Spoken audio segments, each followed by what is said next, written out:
تا حالا فکر کردید چرا انعطاف پذیری در تناسب اندام و سلامت بدن تا این حد اهمیت داره؟ بسیاری از افراد فقط روی قدرت یا استقامت تمرکز می‌کنند، اما انعطاف پذیری همان کلید پنهانی است که عملکرد بهتر، فرم بدنی درست و پیشگیری از آسیب رو ممکن می‌سازه. انعطاف پذیری چیست؟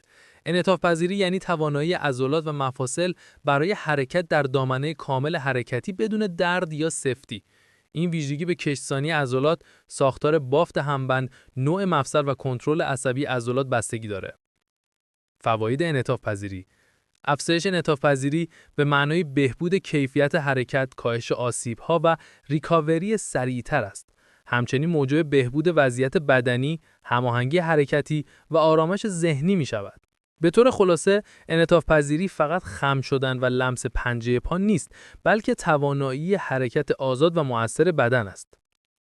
عوامل مؤثر بر انعطاف پذیری: عوامل مختلفی بر انعطاف پذیری تأثیر دارند، مثل ژنتیک، سن، جنسیت، دما و سطح فعالیت بدنی. به طور کلی، زنان انعطاف پذیرتر از مردان هستند و تحرک منظم به حفظ کشتزنی عضلات کمک می‌کنند. روش‌های افزایش انعطاف پذیری: کشش ایستا.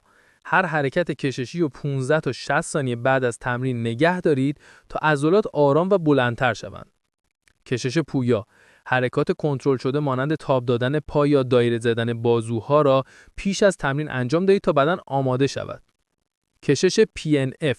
این روش ترکیبی از انقباض و رهاسازی عضله است و به سرعت انعطاف پذیری رو افزایش می‌دهد. کشش با وزنه. با افزودن وزنه سبک می توانید همزمان عضله را تقویت و کشش دهید. روتین روزانه افزایش انعطاف پذیری. در اینجا یک روتین ساده 10 دقیقه معرفی می کنیم که می توانید در خانه، محل کار یا باشگاه انجام دهید. کشش گربه گاو 1 دقیقه. چرخش ستون فقرات نشسته 30 ثانیه هر طرف. کشش همسترینگ ایستاده 30 ثانیه هر پا. لانج عمیق 30 ثانیه هر پا. وضعیت کودک 60 ثانیه. یافته‌های علمی جدید. تحقیقات جدید نشان دادند که تمرین مقاومتی با دامنه کامل حرکت میتونه به اندازه کشش ایستا یا حتی بیشتر انعطاف پذیری رو افزایش دهد. به این معنا که تمرینات قدرت درست میتواند جایگزین کشش‌های سنتی برای بسیاری از ورزشکاران باشد.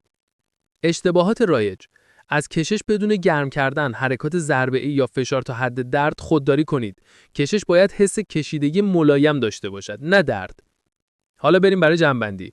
انعطاف پذیری یک استعداد ذاتی نیست، بلکه مهارتی است که میتوان آن را تمرین داد. صبور باشید و استمرار داشته باشید.